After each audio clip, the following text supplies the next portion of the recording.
Ce coup-ci, on a le bon programme, Aziza, et on sait que c'est Semyon Morozei qui monte et qui va pénétrer dans le ring.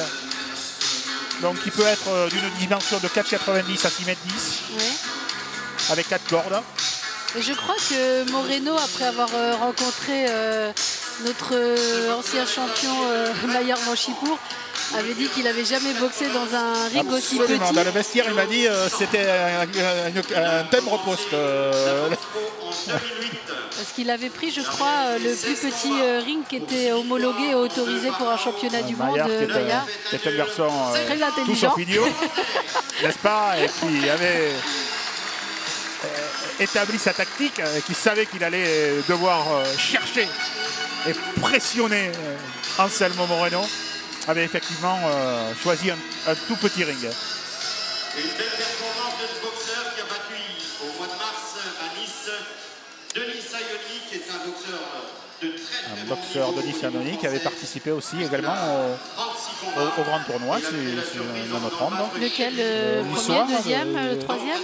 Le premier grand tournoi, je crois. Le premier grand tournoi, je crois. Le grand tournoi des poids moyens, c'était moyen, super moyen, je crois. Il y a à peine un an, ici même, et qui est la révélation de la saison, puisqu'il va disputer la finale du tournoi de France prochainement. Je voilà. vous demande d'accueillir comme il se doit. Alors là, amis internautes, vous allez voir que le public va être en feu dans quelques instants. Sous les demandes de Stanislas Carbone, Stanislas Carbone, le dynamique. C'est une personne dynamique, qui est motivée et qui est passionnée de boxe aussi, et qui s'occupe de la communication au sein du Kral, son Kral chéri.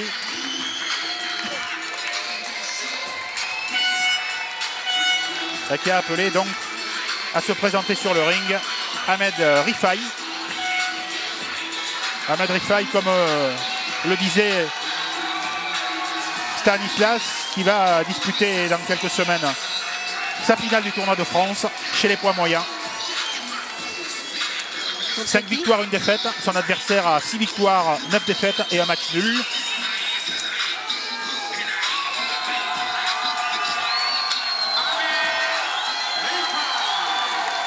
Alors c'est une autre discipline qui commence, une autre soirée qui commence.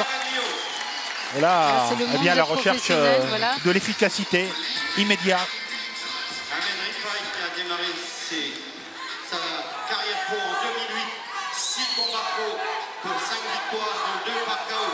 Une seule défaite connue lors de son premier combat pro. Et donc la tenue de l'arbitre a elle aussi changé, puisque tout à l'heure le troisième homme était en blanc, pantalon blanc, chemise blanche, pour arbitrer les qui est de la tenue réservée aux amateurs. Et là, la tenue réservée aux professionnels, pantalon noir, chemise bleue, Aziza, pour arbitrer ce premier combat pro. Il y a des grades aussi, qui sont arbitres régional, interrégional, national. Donc là, ça doit être un arbitre soit régional ou interrégional. Et donc il va...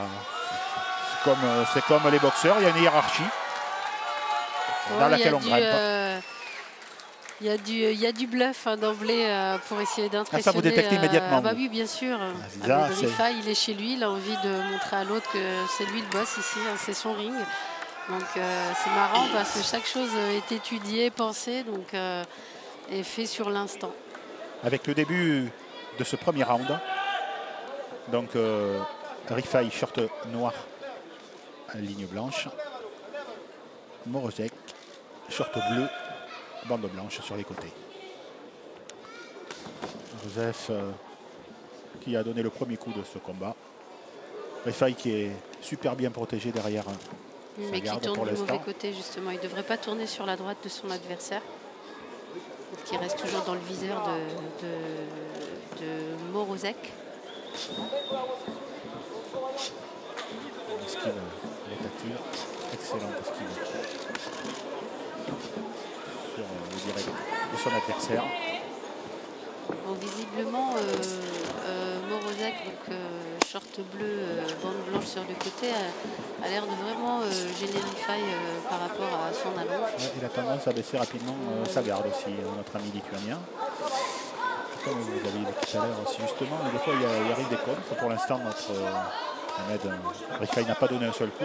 C'est le round d'observation, premier round. Ah voilà, la reprise d'observation. Donc nous sommes au Veldiv. Il y a eu une très belle reprise d'observation. Non, non. On se moque, Olivier. Non, non, mais j'adorais ces gens qui commentaient la boxe. C'est vrai qu'à cette époque-là, il y avait vraiment la traditionnelle et première reprise d'observation. On s'est aperçu ces dernières années, plusieurs fois, que dans des grands combats, qu'il n'y a pas eu de reprise d'observation, où il y a eu tout de suite une entrée en matière avec soit le combat s'arrêtait avant la limite sur plusieurs arrêts de l'arbitre à la suite de plusieurs knockdowns, ou soit le KO. Et maintenant, on ne peut plus parler d'étudier parce qu'aussi il y a la vidéo, parce qu'il y a les moyens plus modernes. Et avant, eh bien, il n'y avait pas tout ça. Et vraiment, le pugiliste faisait connaissance avec son rival dès la première reprise de son combat. Et maintenant, c'est une époque différente. En tout cas, Ahmed Rifai qui se fait un peu plus présent, qui vient de donner les premiers coups, ses premiers coups. Et on voit que Morozei a immédiatement remonté ses bras. Un garçon comme le disait Stanislas, qui avait battu un garçon le niçois. Il y a plusieurs mois, il y a quelques semaines de ça. Et eh bien, je pense que c'est pas des victoires surprises. Parce qu'il faut avoir beaucoup d'expérience pour battre Denis Sayoni chez lui. Donc une opposition intéressante entre un garçon qui a plus d'expérience et Ahmed Rifai. Et qui, j'espère, ne risque pas la blessure ce soir, justement. Par la question que je me dis par rapport à sa finale. Une finale importante, hein, puisqu'une compétition organisée par la FFB et une compétition qui permet de monter dans les classements et dans la hiérarchie. Hein. Et qui a pris justement, il a la pommette, qui est un peu saillante. Qui a pris, comme le disait justement son entraîneur, 2 coups de tête inutiles. Mais dès qu'il enchaîne sa gauche, il faut qu'il fait la droite au-dessus, d'accord ? En compte, ça va ? Alors on peut juste dire que nous allons avoir quelques Français justement qui vont avoir le droit de disputer des titres européens ou voire mondiaux dans les mois à venir en fait. Donc nous avons Najib Mohamedi qui va disputer un titre européen je crois au mois de juillet.